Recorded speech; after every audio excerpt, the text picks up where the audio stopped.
Hey everybody, it's Chris from Fish Camping Fix. I have a little modification that I want to share with you today with my Blackstone griddle. We love the Blackstone. It has worked perfectly for us in our setup with a pop-up and needing something that we can set outside and hook up to our main propane tank. So stick around, we're going to show you how we do that and what we're going to do it for. I'm going to give you a small overview of what we think about the Blackstone, maybe some likes and dislikes. So this is going to be a short video, so hang around. You got anything to say? God bless for right now. God bless for right now, and ring that bell. And ring the bell. Thanks for watching. Hey, one thing, let's show them how the fish are doing. We did a video where we made this aquarium, I don't know, a week ago, Brooks? Yeah, probably. Over about a week and a half ago. And they are thriving. The crawfish are in there. There they go. Okay, this is the Blackstone. There have been a million videos reviewing these and about modifications and different things. This is the, I guess they're calling it the 24-inch variety, or 22-inch variety, excuse me. But we absolutely love it for camping. It works great. We hook it up to a large propane tank, although you can just screw the little bottles on the ends.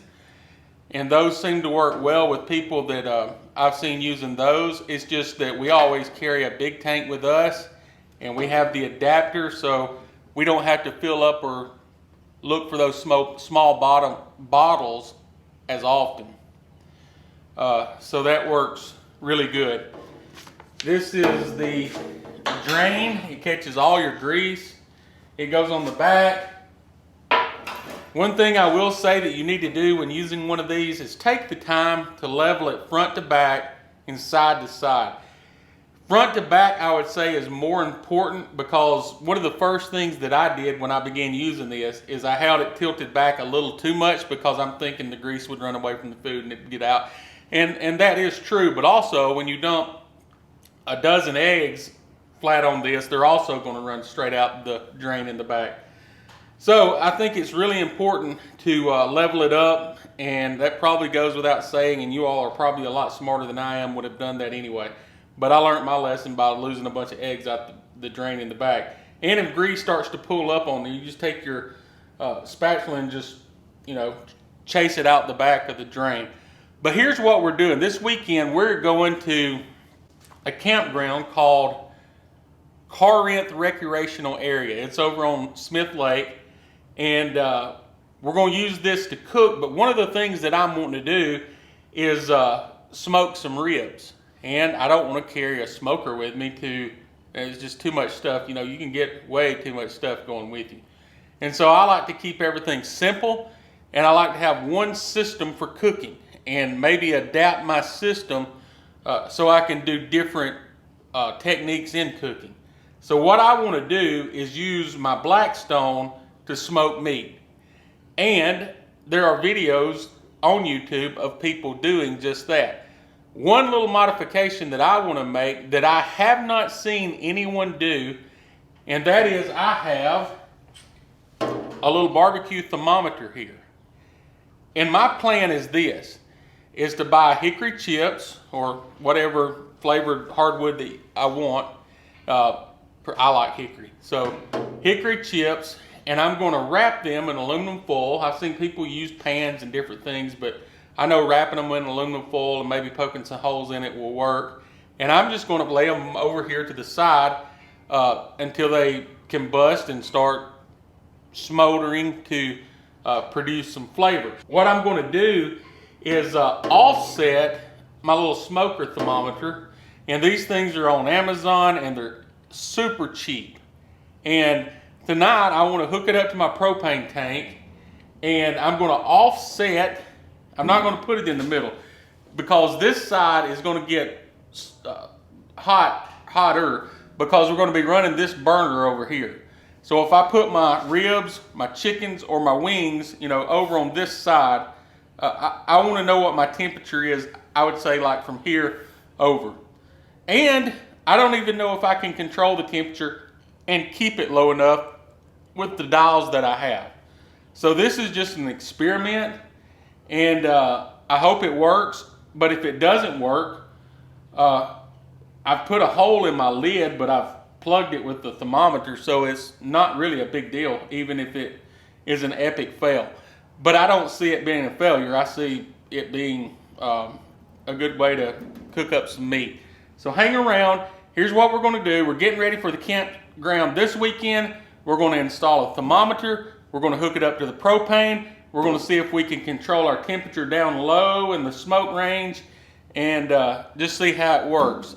I've got just a little pilot bit, and I'm thinking right about here looks good. All right.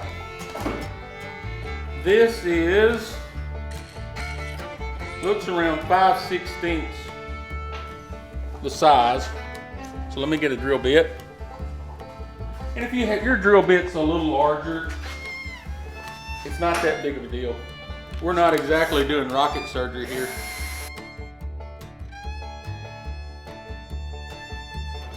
That hole was perfect for it to thread in, which is cool. Sometimes things just pan out.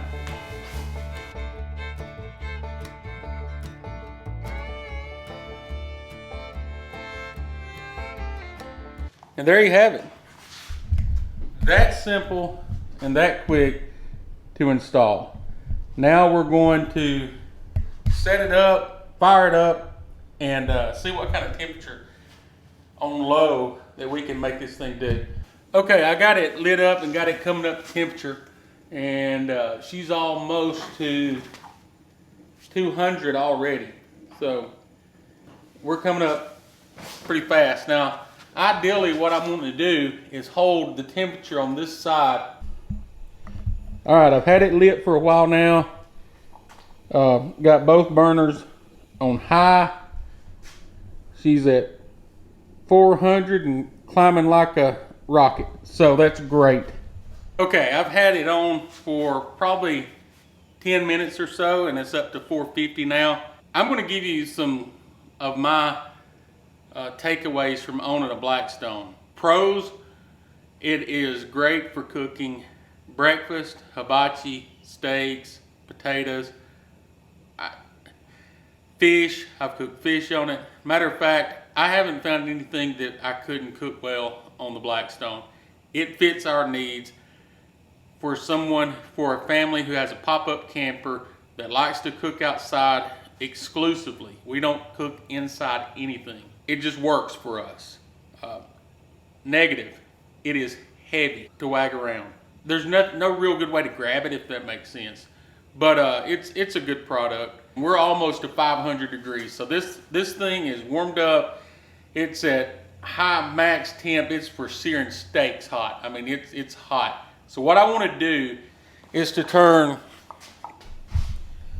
this burner down, or off rather, all the way off. And you can see she's screaming hot. And we're going to turn this burner all the way to low.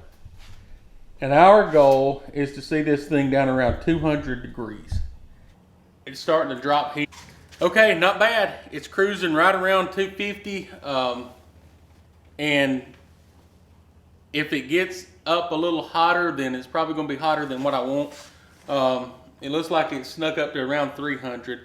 But what I might do is maybe introduce some kind of regulator that I could turn the gas down even more, or I may put in a vent on that end to let some of the heat out of that end, so I can regulate the heat on this side. But that would be really, really easy to do. This is going to work. We're going to Corinth Recreation area. It's over on Smith Lake. Nice campground, and we're going to try it out there and see what happens. Stay tuned. I'll let you know. Again, this is just a quick video I wanted to share with you, and we're looking forward to a good outing.